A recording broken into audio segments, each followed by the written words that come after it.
This is an interview with Ms. Deborah Hill of the Birmingham Civil Rights Institute's Oral History Project. I'm Dr. Horace Huntley, who presently at the Birmingham Civil Rights Institute. Today is May 12th, 1997.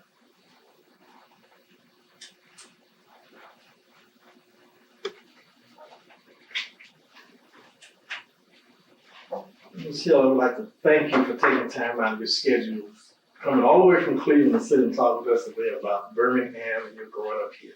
Welcome back home. Thank you. Just want to start by asking you some general questions about your background. Were your mother and father, were they from Birmingham? No, as a matter of fact, my father is from Camden, Alabama, which is near Selma. He was born and reared in Camden, Alabama. And my mother is from Union Springs, Alabama. That's down near Tuskegee. Right. So Did they meet in Birmingham? they met in Birmingham as teenagers. Oh, okay. Yes, they both met when they were teenagers. Okay. And after a long relationship, they finally married. Oh, And as a result of that union, there were 7 children born to that union. and where were you in?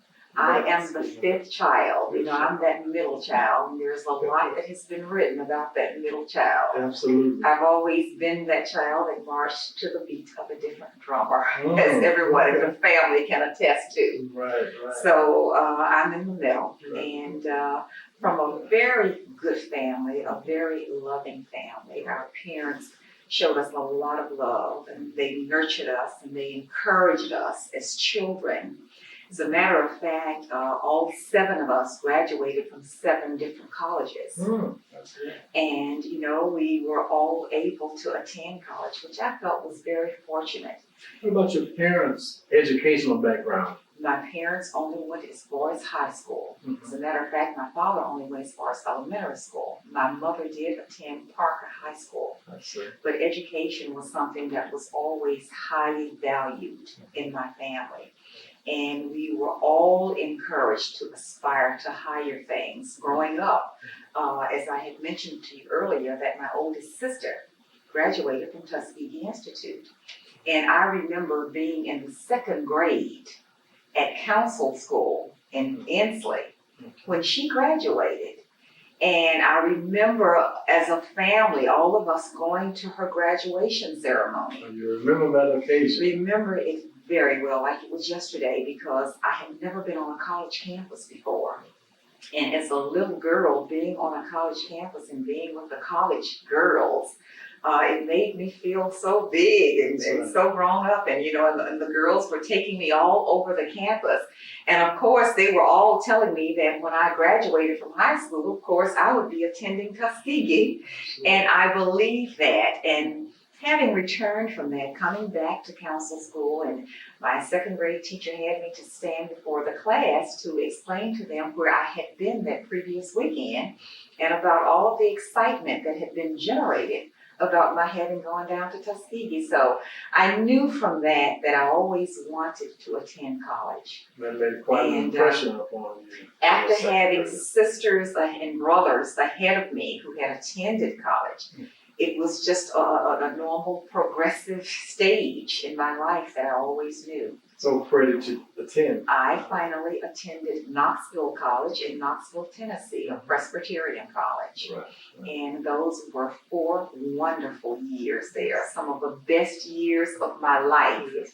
Before we talk about Knoxville, tell me just a bit about your community. What community were you reared in? The family home was in the western section of Birmingham, an area called Inslee. And my family, you know, we had our family home there, but the family home still is there in Inslee. Is your mother still living? No, we don't live, we've moved from the home house. The family has moved, we moved to Titusville in 1963, the year that I graduated from high school. But my father had a business that was built, an entrepreneurial business that we had, which was called Hill's Confectionery, right at the corner of 18th Street and Inslee Avenue. And that building still stands today. And I'm very proud because my father had that business built. We owned and operated that business for many years, along with his employment at the United States Steel. So we also had a family business. We were very actively involved in the Ansley community. So this was a family-run business. Family-owned and operated business, Okay. run by our family. Did your mother work in that business as well? Absolutely, we all worked very hard. All of us who were of age and could work in the business, we all worked in that business. Was this like ice cream parlor? Oh, it was hot ice cream, dogs? it was hot dogs, it was hamburgers. It was a place of socialization because that's where people who lived within that community could come and socialize and talk about the events of the week or the events of the day within the Ansley community. People who attended the different schools, such as Council School and Holy Family School and South Pratt School and Western Olin, and it was right there on the bus line to Parker High School. So all of the school children, This was the gathering place. that was it. It was a central location. Yes, yes. Well, what was your community like? The community, I remember Ansley as being a very safe community. It was a community that was comprised of families. Families in the sense that if you were a part of the Hill family, you were known as a Hill. If you were a part of the Jones family, you were a Jones. And these were some of the significant things because I hear the talk of family values today. And that is something that was instilled in us at an early age, as children. We always had a deep sense of who we were and what we were all about. But I had fond memories of living in Ansley. I had friends, very close friends that I remember, playmates whom I grew up with. And it was a wonderful time growing up in the Ansley community. I always relate back to the business that we owned because as it being a central location and a gathering place, that was where you had the opportunity to meet everybody that lived in the community. Professionals as well as non-professionals lived and thrived and came to the gathering place to interact with one another. So I have very fond memories of growing up in Ansley. Ansley was also noted for being the only place that we could come to swim. Life's in Birmingham, that's where the Tuxedo Park to swim. Absolutely, and I used to swim there. I remember every summer I could go swimming on Thursdays, and that was after the housework was completed. And myself and 5 of my friends, we would go down to Tuxedo Park. As you know, Tuxedo Park was a lovely park. It was a very large park. And we respected Tuxedo Park. You know, I remember it being very well maintained. They had the lifeguards there, and there was always a lifeguard on duty. I remember the rooms that we had to change in as being very clean, but we took care of Tuxedo Park, and that was another meeting place where all the young people met their friends and swam all during the summer. As a matter of fact, that's where I took my first swimming lessons, at Tuxedo Park. Although I never learned to swim, I did take lessons. Great. I did. That sounds like my piano playing. I took lessons. You mentioned that you went to council. I went to Council Elementary School. Are there any things that stand out in your mind about your attendance at council? Absolutely. I was a member of the Girl Scout Troop 108 at Council School. And my mother was very much involved in our Girl Scouting days. And yes, being a student at Council School and being a part of the Girl Scouts there, I have memories of going to Camp Blossom Hills every summer. Where was that? Camp Blossom Hills was out near the airport. That was the camp that all of the African American Girl Scouts attended during the summer. And so some of the things that we would have to do in order to pay our way to camp would be, today the Girl Scouts sell cookies. As you know, that's a big thing. Well, years ago we sold Girl Scout candies.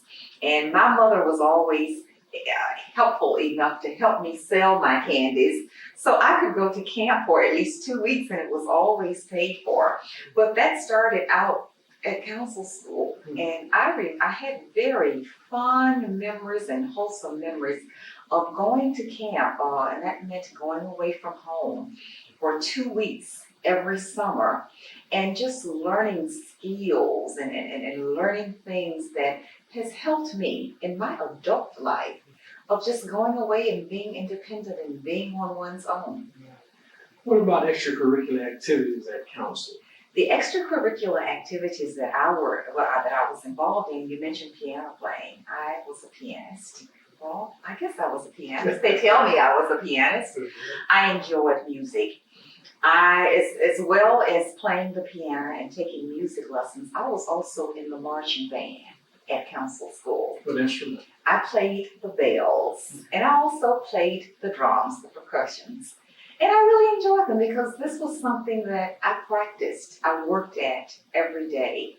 I enjoyed being able to have the ability to make music that was pleasing to people, that was pleasing to me. And it was something that I would practice several hours a day. And I was so good at it that when we would have music class at school, the teacher would always call me up and let me play the songs as she directed the singing. So this was something that encouraged me, and that's what I really remember about many of my teachers in elementary school, especially at council school. The encouragement that we received as children to learn and to be the best. I remember the poetry, being able to come home and practice to recite poetry, to play the piano. The poems that I've learned are still with me today. And, during periods within the year, I think about all of these things that our teachers encouraged us to be, and how we were really nurtured within the educational environment, because we knew that the only way to make it and the only way to become successful, that education had to be paramount in our lives. And I enjoyed school. I enjoyed going to school. Unlike many children today, school was something that we looked forward to daily.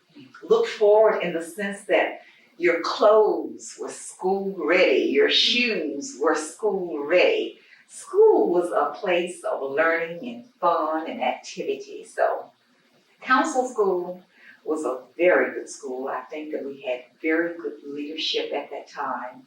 You didn't have all of this discussion about what was happening at the Board of Education and the negative implications on a child's education, because life went on as usual. I learned so many things. We had teachers who were so creative and so inventive and came up with things that helped to prepare us for the future. And as a result of that foundation at council school that continued throughout my junior high school and my senior high school years at Western Olin High School, it helped to prepare me for where I am today. Did you attend council from first through eighth grade? It was first through eighth at that time, yes. And then went on to? From 9 through 12 at Western Olin, yes. Now, Western Olin, what was that like, that transition from elementary school to high school? Well, probably like most children, it was a major transition in one's life. Going to high school from elementary school is a place that I believe all children dream about. You're considered a big girl once you get into senior high school. This is the older kids were kids that we looked up to, and this is where we all eventually wanted to be. And we had a graduation ceremony at council school. As a matter of fact, we graduated in caps and gowns in council school, and I remember them because the colors were blue. So a graduation ceremony pretty much helped to prepare us for the next level. And getting prepared to go into Western Olin High School, I feel that I had all of the emotional things that one needed in order to survive in that next environment. I was ready and prepared and had been trained for that next level, and that's where we ended up. And what about extracurricular activities at Weston? Very actively involved. I guess I was a young person who just believed in being involved and did not necessarily have to be pushed from parents or friends, because extracurricular activities were things that were just a part of school life. I remember trying out for the cheerleader squad. I didn't make that, but that's okay. I've never felt defeated because I did not make something that I started out. But again, at Western and Olin, I was in the band. I was a member of the concert band as well as the marching band. And in the concert band, Mr. Gordon was the music teacher. And Mr. Gordon worked very closely with his students. I think about him often because I learned to play the viola, which was a new and foreign instrument to me. And I always thought in terms of Caucasians who played in orchestras and were people who played those instruments. But again, when you're talking about the nurturing and encouraging environment of teachers during that time, you know, he made it very clear to us that we could play any instruments. And I played the viola in the concert band, as well as the xylophones. I remember being very proud of myself of being able to play the xylophone with 3 mallets. So, you know, that was an accomplishment for me. But again, that was something that I worked very hard at. I remember being part of a speech club. I was part of the drama club at Western. My English teachers were people who, again, encouraged me to speak. And people often ask me today, where did I learn speaking skills? I think I really learned it from my mother, because she was a person that always spoke and she always was able to speak extemporaneously. And I always admired that in her, because when we would go places and people would ask our mother to speak, you know, she would just get up without having written anything. Right. And she could go on and on and on. And so I believe we really learned that. That was a skill. And we were encouraged within our own home, within our own family, to discuss and to talk about different things and to talk about different issues. I remember my father, always a person reading the Birmingham news. And I can see him just sitting on the porch reading the newspaper. I remember after he would put the paper down, I would pick the paper up. And to this day, I do not feel that I can start out the day until I have read what has happened in the world. Did you have discussions of current events at home? With my father, because he read that paper daily. And we discussed current events, we discussed things. That was one thing that I always remembered him doing, even coming home from a full days at the steel mills. Right. He read the newspaper, and it encouraged me to read the newspaper. But again, at Western, I was involved in the drama club, the speech club, the band, the cheerleaders, and I was just actively involved in the organizations that the teachers had set up for the young ladies who they thought would be going away to college. I was a very sociable person. Yes. I socialized easily, I really did. And it didn't matter to me if you were going to college or if you were not going to college. I was just a person that was very able and capable of just never meeting strangers. People knew me. I was always a leader in things. I always took the leadership. I always remember I was either the president of the class or the vice president. So I was always in roles of leadership in high school. So, You said that you graduated in '63. 1963. This is the year that the movement was most active. Oh, absolutely. The demonstrations would start in April of '63. Were you involved in that at all? I was intimately involved in that. I remember when all of these things, and it happened so quickly. I remember when Dr. King came into Birmingham. I remember wanting to become so involved in the movement Why did you want to become so involved?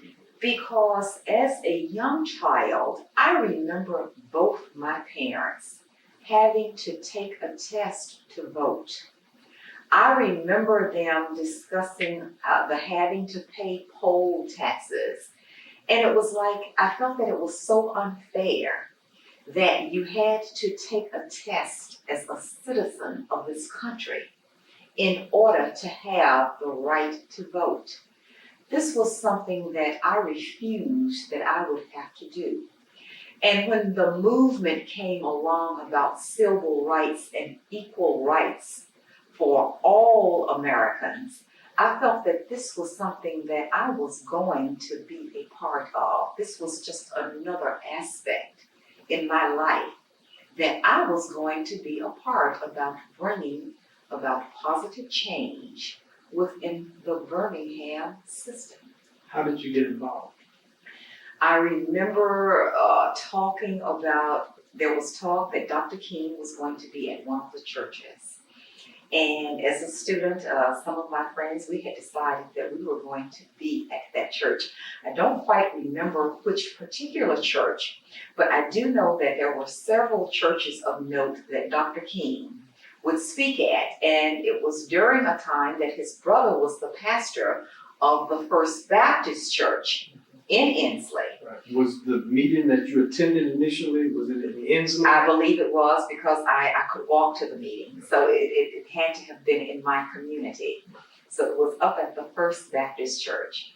That was the very first time that I had the opportunity of meeting and seeing Dr. Martin Luther King. However, I had heard about Dr. King long before that. And again, this is what attracted all of us to go up there to that meeting. What happened at the meeting? Well, at the meeting, he explained to the young people the part that we would play in the movement. I remember the discussions being centered upon the nonviolence. The nonviolence was something that was strongly emphasized and strongly stressed. And you know, when you're young, you have so much energy, and that energy has to be redirected. And you know, we didn't think that we could all be as nonviolent as Dr. King had wanted us to be. But this was something that was taught and told to us and given reasons as to why, if we were going to be effective, why the nonviolent way would be the most effective way to be. And I remembered coming back to school, telling all of the friends who had not attended the meeting what Dr. King had told us, and how we as students could become involved in this movement. You mean you came back after the first meeting Oh, yes. to your school Oh, yes. to instruct the other I students talked as to to my what actually friends. was happening? Oh, yes. Well, were you allowed to do that in class, No, outside of this was class? at lunchtime. Okay. I remember at lunchtime, and there was a place behind the school, it was called the barn. And that was where they would have the dances and the extracurricular activities during the lunch hour. But it was during that time that I would talk to my friends about what Dr. King had talked to us about. What were their reactions to your excitement at this point? Well, they were equally as excited as I was, and there was, you know, you think you can get involved in this, or your parents going to let you. And I was not telling my parents a lot about, because I do know that our parents had a lot of fear about our involvement. They equally wanted to see change take place. But that was a time of fear within the city, because there were many things that were happening, one right behind the other. And people were very frightened about taking chances, about becoming involved. And them being our parents, I can truly understand that level of fear and why they felt that they had to protect. But we all ultimately wanted the same things. Yeah. Well, did they know that you were attending meetings? They allowed me. They did allow you. They did allow me, my mother, and I was really surprised. You know, she relented. And I think she saw that myself and my brother, I had a younger brother at the time, we were going to become a part of this movement and we would not be denied, and she knew that. So I think this was her way, without us having to slip out and do things that my parents would not approve of. She allowed us to attend the meetings, and she talked later about how fearful she was of what could possibly happen to us at the meetings, but we were allowed to attend. And if my father was off at night or during the evening, or if the meeting was over at 16th Street Baptist Church or at 6th Avenue Baptist Church, my dad would drive us there, and he would wait for us, and he would bring us back home. But we were allowed at some point to have some active participation. I've heard an awful lot about the mass meetings. How would you describe a mass meeting? Well, for me, to see all of the notable Black people that I had read about, I was just simply awestruck. Because to hear Dr. Andrew Young and to see the people, Reverend Jackson, and these were younger men, of course, at the time, because we were all much younger during the time. But these were the names that you always heard about, of course, with Dr. Martin Luther King. I remember Dr. King was a man that was truly respected and revered. He was the only man that I know of that when he walked into a room, he had a way about him that was just so calming, that had such affect, that, he could just move through the crowd. But I just remember as a young girl being in awe of such a leader. I had never seen a Black man who had such qualities about himself that could lead such large numbers of people and could lead us in such a way that we all were of one accord. Just as a young person, I remember that. I don't think that there could be too many other people around in my lifetime that could have that type of an effect on us. During this particular time, in April and May, there were efforts of individuals to come out to the schools to entice children to get involved. Were you at all involved in that effort to get other students involved? Well, I was not in an organized way, but in an unorganized way, I was always involved in those efforts because I encouraged my friends to be a part of this. And when it got to the point that we were no longer going to go to school, but we were going to come down here because all of the action began to take place down here at the park. And we were so organized that, everybody had decided that we would come into downtown Birmingham. How did you get to downtown Birmingham? We walked. Did you go to school and left school? We left school. We left school, and I remember walking down 18th Street, Inslee, coming up to Bush Hill, I believe, from Bush Hill where it entered into Graymont Avenue. And from Graymont, if I remember correctly, that was a straight shot Right on past into downtown Birmingham. And how many of you? There were hundreds of us because it was during the time where elementary school children, the junior high school children, there was no school. There weren't enough students left in the classroom where education could take place. We were getting another education. We were getting a valuable education in life. Did you get any resistance from your teachers or your principal? Yes, we all got resistance, but we had a made-up mind about what we were going to do. I think it was passive resistance in the sense that they did not encourage, but they also did not discourage. They knew that this was something that was happening for all of us. It was not just for my benefit or for their benefit, but this was for the benefit of future generations. And I think we had enough foresight to know, even during that time, this was not something that we were doing for ourselves. This was something that we were doing for future generations. Inslee is not very close to downtown Birmingham. That's several miles out. Do you remember that it was quite a distance to walk? When you're walking with friends and singing and walking in groups, miles are just simply numbers. You never think in terms of the miles. You never think in terms of your feet hurting. You are singing. You are so inspired. You are so upbeat. You are so uplifted. You have such a strong belief in what you are doing and what you are about to do. All of the other ramifications were in the far distance about what was actually happening. Never thought in terms of how many miles it was from Inslee to downtown Birmingham. Not only would we walk to downtown, we would walk back to Inslee. Never in discussion, but you had your friends. You sang, you laughed, you appreciated one another.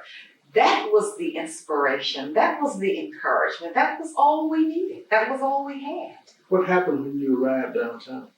When we arrived downtown, I remember coming into this area near this park, being met by fierce dogs and police barricades.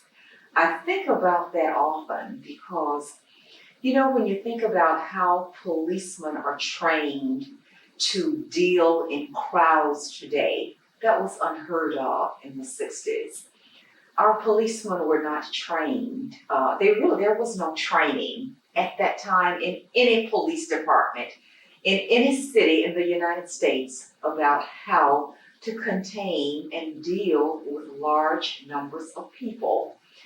And there was fear on both sides. I believe that there was fear on the policeman's side, and certainly there was some fear, but we were so above fear, we didn't even know we were fearful. But coming into downtown, I remember being faced by police barricades and policemen on motorcycles and policemen who were just unable and at that time untrained to handle crowds in a very peaceful kind of way. I have always been of the personal opinion, that the police helped to exacerbate the level of the temperature of the crowd, that a lot of it was provoked on that side. How were you provoked? What happened? What actually transpired when you walked into this general area? Your group did not go into the church, so. No, they were all around the park. You had fire hoses that were aimed at you, and those were very forceful. Extremely forceful hoses. And the hoses were turned loose on people as well as the dogs, because if you came across a certain line, they would turn those dogs on you, and those dogs were very vicious. I remember seeing the gnashing of teeth of the dogs. We had a police commissioner at that time who was relentless in his endeavor to put African Americans and keep African Americans in their places. Bull Connor. At Eugene Bull Connor. And that name alone, Bull, you knew what you were going to be faced with. But even being faced with something like that, we were so determined that we weren't going to let anyone or anything or any action deter us. Were you personally confronted by dogs and water hoses? Yes, I was personally confronted. There was one time we came down and they did unleash the water hoses on us. I remember the power was so powerful from the hose. The force was just so overpowering. It tore my dress. We had to jump into a car. And I remember the force was so powerful that the car was just rocking from side to side. We honestly felt that we were going to die. I had never encountered a force so strong in my life. I had no idea that the force of water could be so powerful. And yes, we thought that we were going to die, that we would never see our parents again.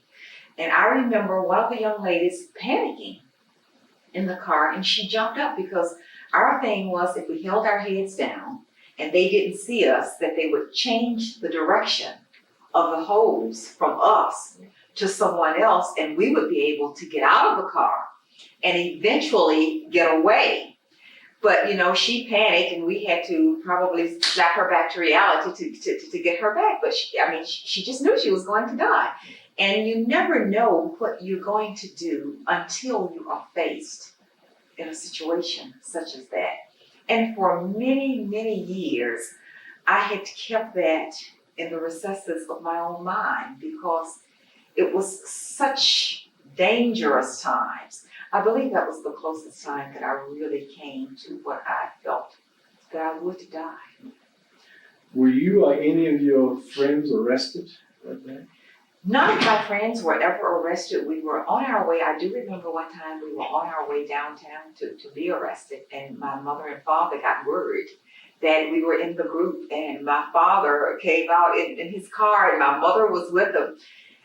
And a friend came to me because I was in the front of the lines. We were coming back into Birmingham again.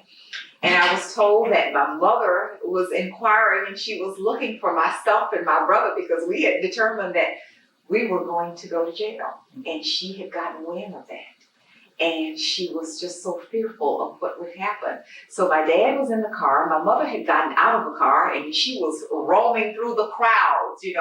Have you seen my daughter? Have you seen my son? And eventually she worked her way, and she didn't know that she could go as fast as she could go to keep up with that crowd. But we had decided that if it took getting arrested to change things, that was what was going to happen. But my mother convinced us otherwise. And you always respected your parents' wishes. You would never go against your parents publicly, and that was something that we were always taught.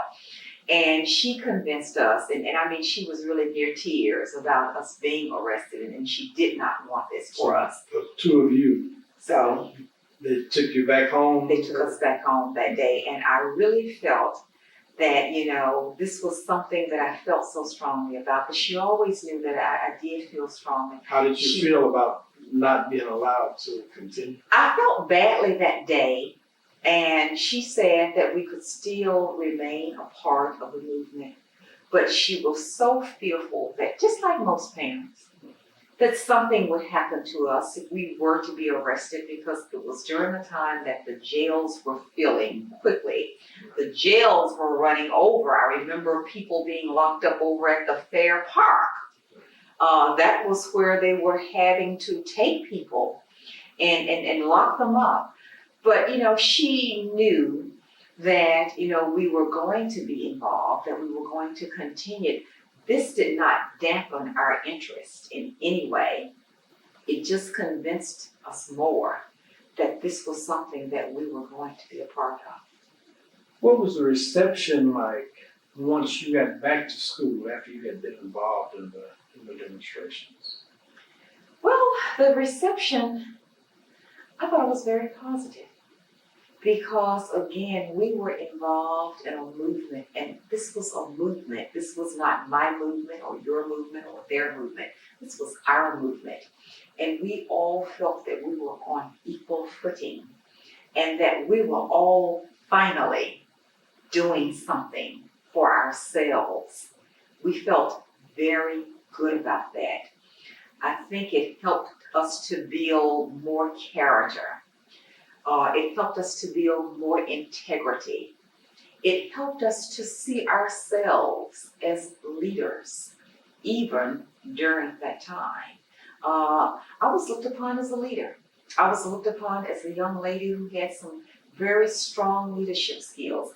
I was looked upon as a person that was respected by my peers. And to be respected by one's high school peers is something that is monumental because you always want to be part of the group. Sure.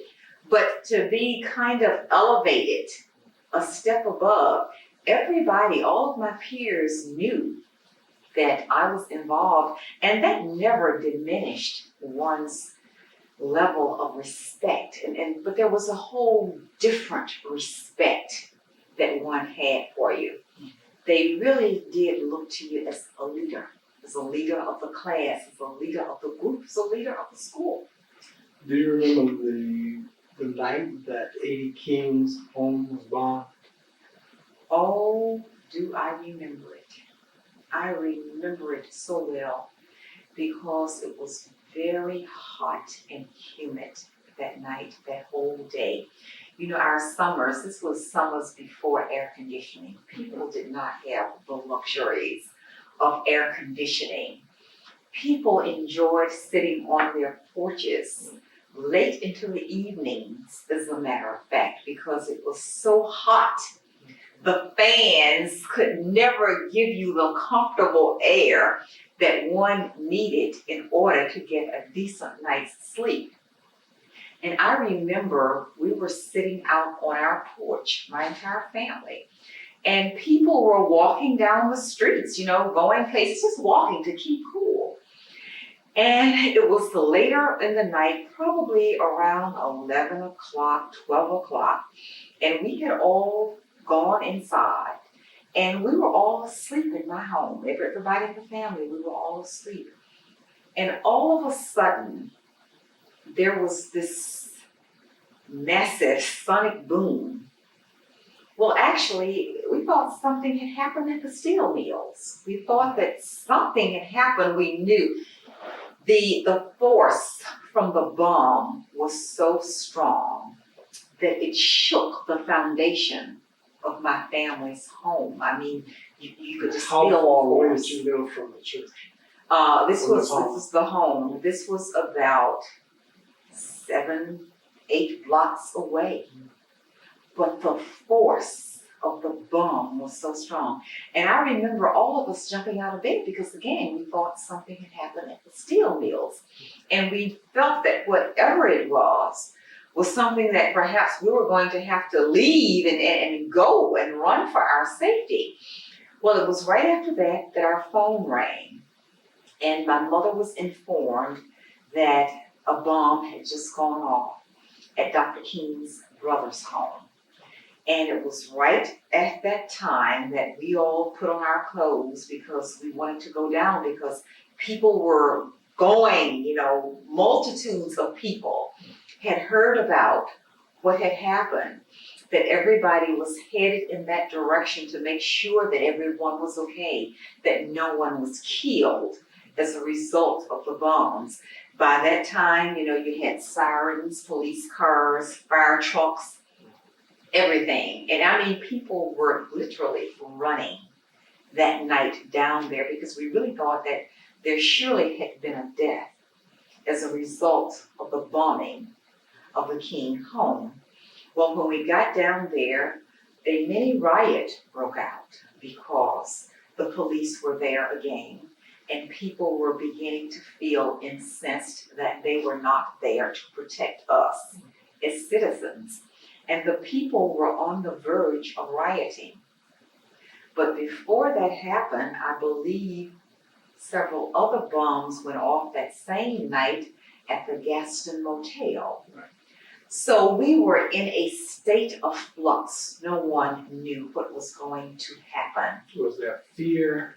Oh, there was fear and there was panic of great enormity, the kind of fear that I could never describe. There was a sense of helplessness because bombs kill. People could die and really lose their lives not knowing where a bomb is going to be. And so sure, at that point there was real fear, and there was justified fear of what was going to happen as a result of bombs being placed in some very strategic places.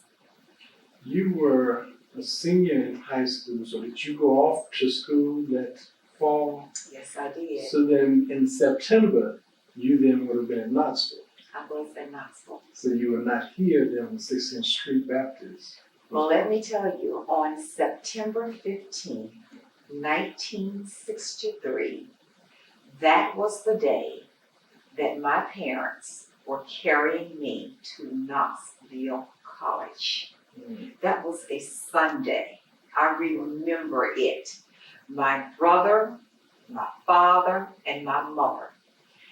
When we had crossed into the Tennessee line, there was a news flash on the car radio that a bomb had gone off at 16th Street Baptist Church.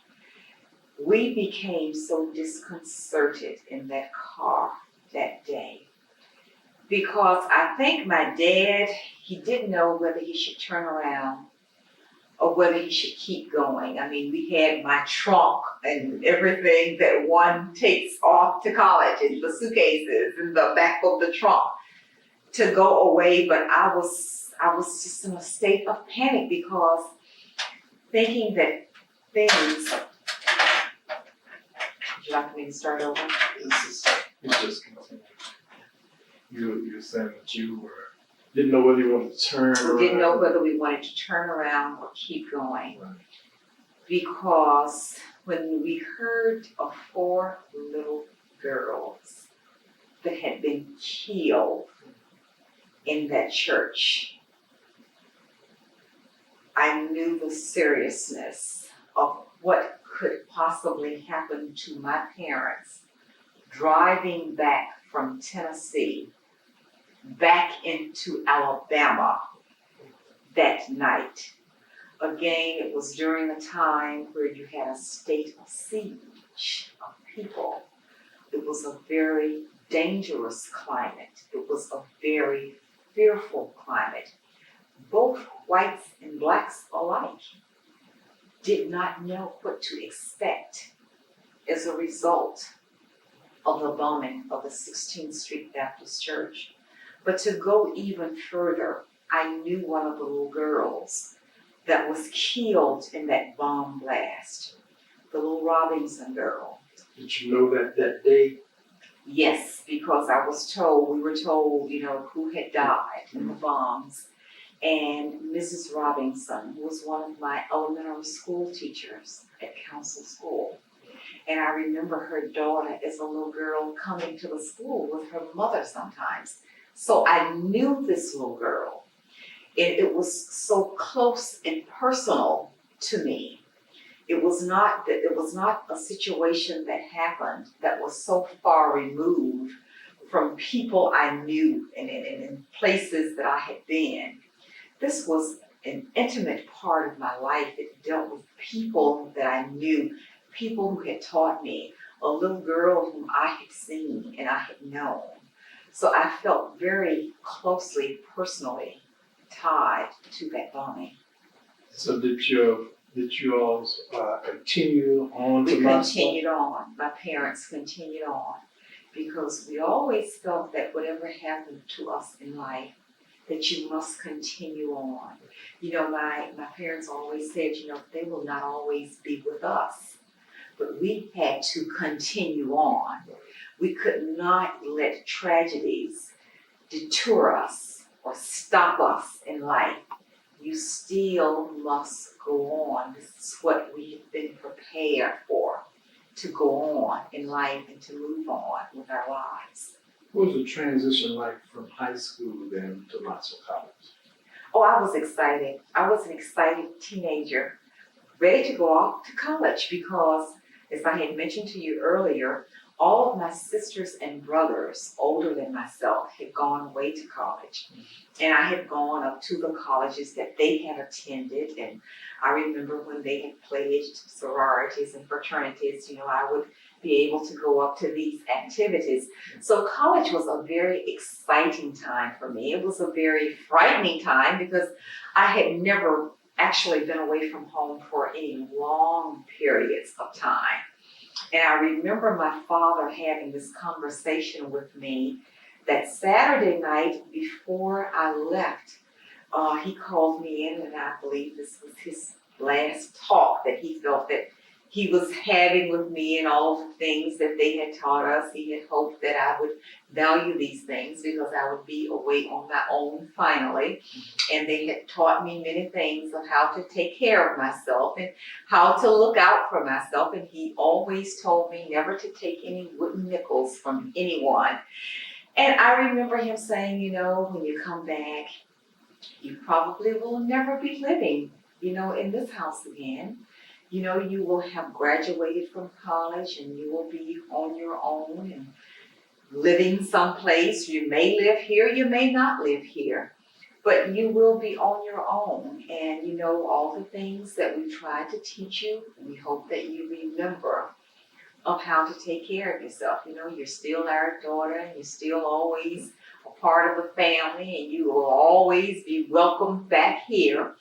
But college is a time that when most children go off and go away for those 4 years, although you come back at holidays, you never really come back to live. And I had never thought of it that way. But college was so final.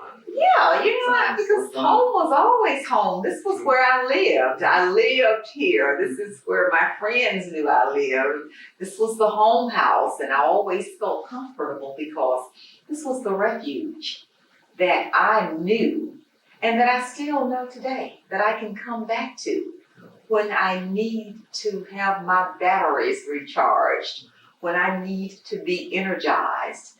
This is the place that I come to for that. I come for refuge. I come for comfort.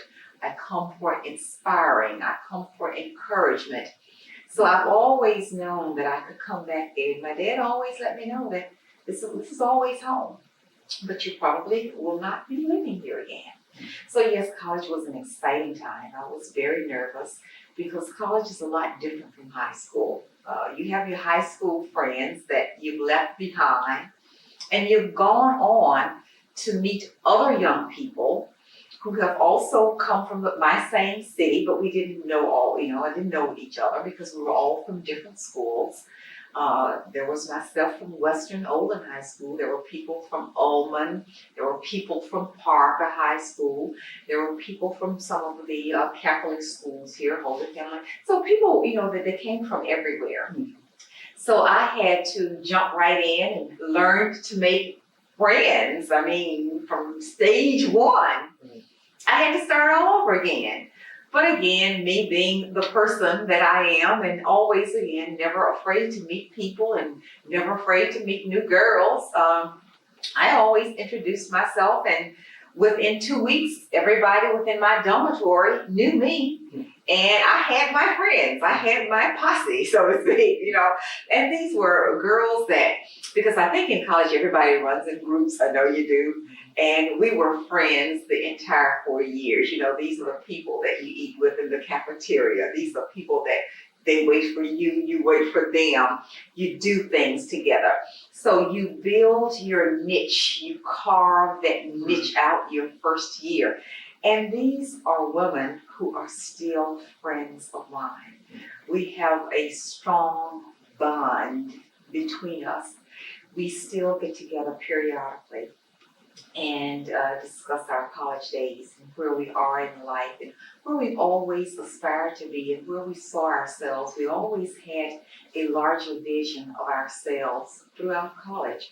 But the main thing is that we have remained close friends. When things happen to them in different cities, they call me. When things happen to me, I call them. These are people that I can rely on. These are women whom I can trust. These are friends. These are my true friends. What did you do after Knoxville? After Knoxville College, I came home, and because graduations were in May during those times, everybody graduated in May. Not like they are today. Graduations are all during the year now. I don't know who's graduating from where when anymore. But I came home for the summer. and I stayed in Birmingham, and I had an older sister who lived in Cleveland, Ohio. She was a school teacher. And she had asked me to come to Cleveland because she knew someone who could help me get a job. And she says, why don't you come to Cleveland? And I said, okay, because when you graduate, you want a job. Now you're anxious and ready and excited about making your own money and paying your own way. So she said, I think the opportunities are very good in Cleveland for you to come and apply for work here.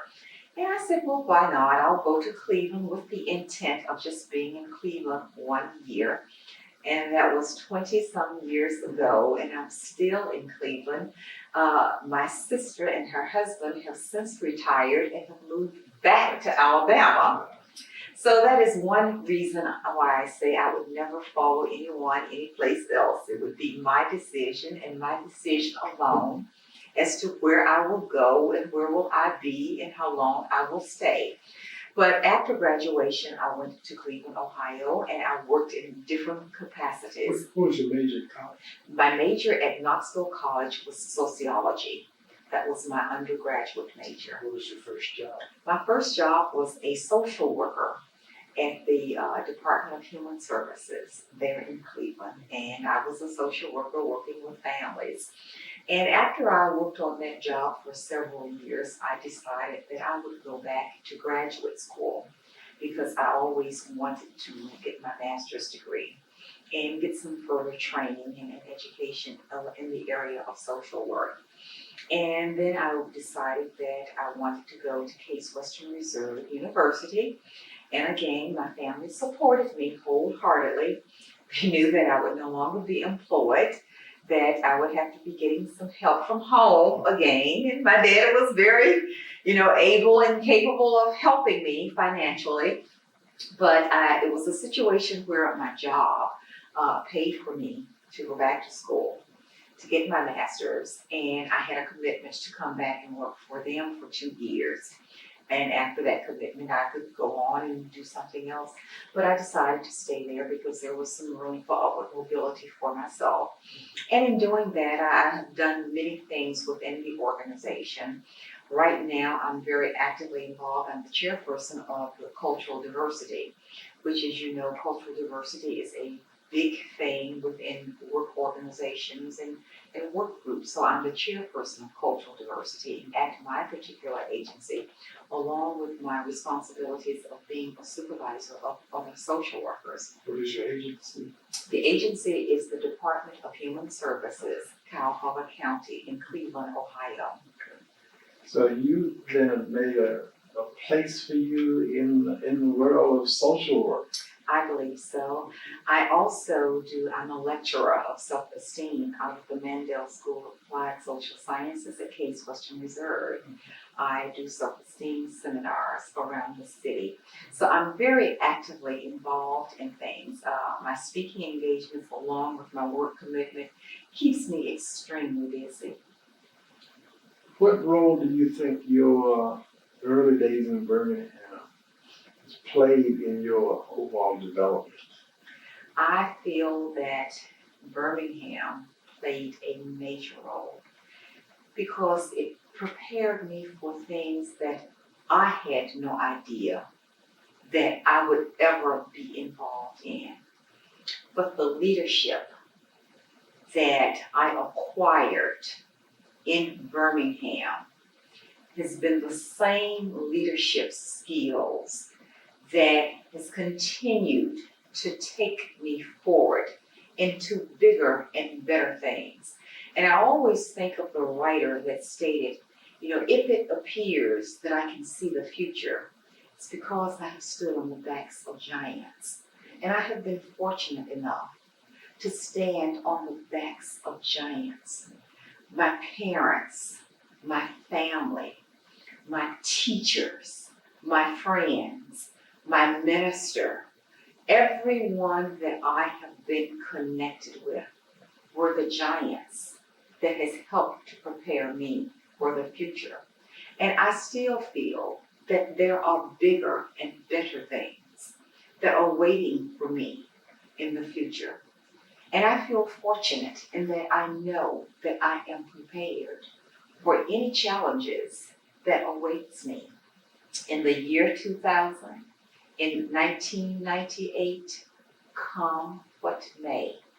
I am up emotionally and spiritually for those challenges.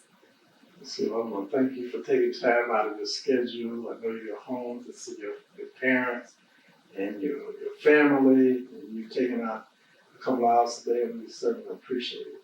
Thank you. Come back again. I will. Thank you. Thank you.